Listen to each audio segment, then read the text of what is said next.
Good morning. I see my students up there, a little waving out there. Nice to see you today. I'm glad you all made it on the bus. I'm happy about that.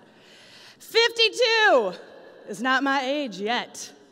It's not the number of combinations you can get at Chipotle, and it's not even the jersey number of my favorite football player. 52 is the average number of text a person gets a day, or for some of you, in first bell, alone, just alone. But my question to you is when you're looking at that, and the 81 emails that come in, and the hundreds of, I like what you're wearing today on Instagram, or your lunch looks really good on Facebook, or the good morning beautiful text you get, we become a society that craves constant encouragement and constant communication. But when, my question is, did the birthday post replace the birthday card? Or the love text replace the almighty football note? You know these notes.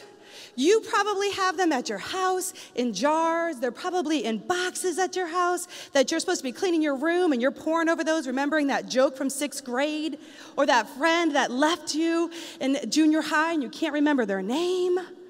Well, for me, it happened when I was in 3rd grade, when Chris Conti sat down and used his best cursive writing to send me a note. He folded it just so and waited for Sister Linda to turn her back so he could give it to Guy Bugman, who gave it to Tracy Taylor, who made it all the way to Nicole Pygon, to my little hands. I sat there with anticipation. I couldn't wait to see what was in there. But most of all, it didn't just flash on a screen. It was mine forever. And here I stand, literally 32 years later, holding the note that he sent me, the time that he took to allow me to know he thought of me and sparked my attention. For me, I have always thought the power of the written word is more important than anything else that we can do in the entire world. For me, I learned that when I was 17. I didn't have Facebook. We didn't have Twitter. We didn't have any of that back in the day. So I couldn't blast out the saying of, hey, I know you saw my brother get charged with murder last night, but I'm still Crissy. I'm still the girl that plays basketball with you. I'm still the one that sits at your lunch table and lives right next door to you. Instead, I had to walk into a high school of 120 people just at the door entrance to say hello, and then eventually 1,800 blank faces down the hallway looking at me like, I am glad I'm not you today. They looked away, they didn't make eye contact because they didn't even know what to say. Even the teachers couldn't look me in the eye. And I made my way all the way to my homeroom, and I found the most lovely, lovely letter, 6-page letter from my English teacher, Mr. John Keene. And when I opened up that letter, it said, "You did not do this. This is not who you are. You are strong and brave, and you're gonna get through this, and you're gonna go on to do amazing things." And at that moment, my healing started. I started to understand it wasn't me. It was who I am inside that could get me through this, and somebody else took the time to point that out to me. And I hold this letter 25 years later because when I need motivation, encouragement, or sometimes a kick in the butt, I pull out these words from Mr. Keene. And I thought as I became a teacher, how can I do that with my students?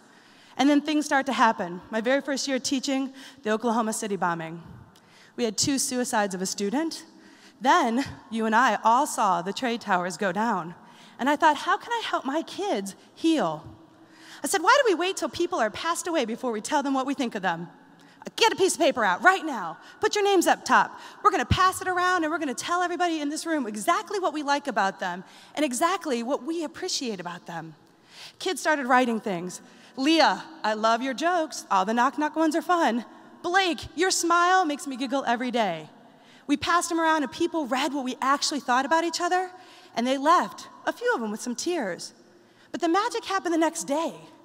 They came in the next day, and they were nicer to each other. They were more gentle. They started talking to each other and not at each other. But it really didn't sink in until about 15 years later. I was invited to a high school reunion at Kettering Fairmont, and I know you are here in the house. When I went to Kettering Fairmont, 5 students came up to me, and they literally showed me the letter that we had written their junior year.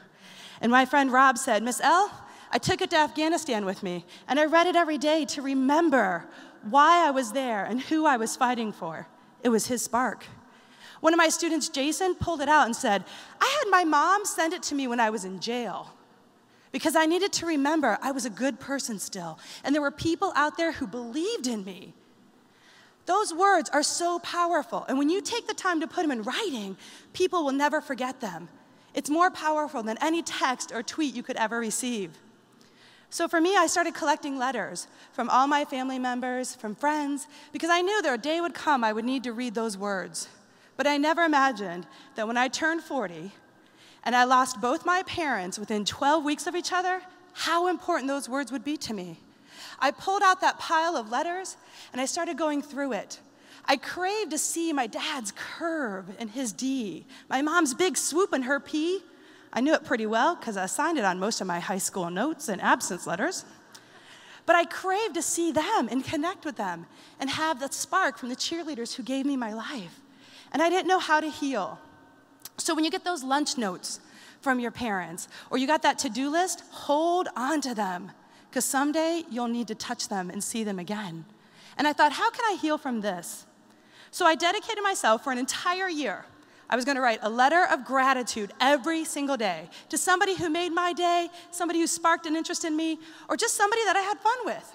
I started writing to local people, famous people. I started writing to anybody I could get my hands on that made me laugh, just to bring me out of that depression. What I didn't realize is I started getting letters back. People wrote me thank you notes for my thank you notes. Like, who does that? President Bush does that. He sent me a thank you note. If you look, Supreme Court Justice Sandra Day O'Connor sent me a thank you note, thanking me for being a teacher. I said, oh my goodness. The fudge shop lady in Waynesville, Ohio, sent me a thank you note saying how much fun it was to make, woohoo, Waynesville, how much fun it was making fudge with her. And what I started to realize is that every single one of us craves that human connection. We crave that personal touch of someone taking time out of their day to remind us how we interact with each other. So my challenge to you is this. Do you have the courage to put down your phone, to take one of those 52 texts and set it aside, and put your feelings, your integrity, and your love into the written word, and to give it to somebody and spark their day? Thank you for letting me spend time with you today. Have an awesome day.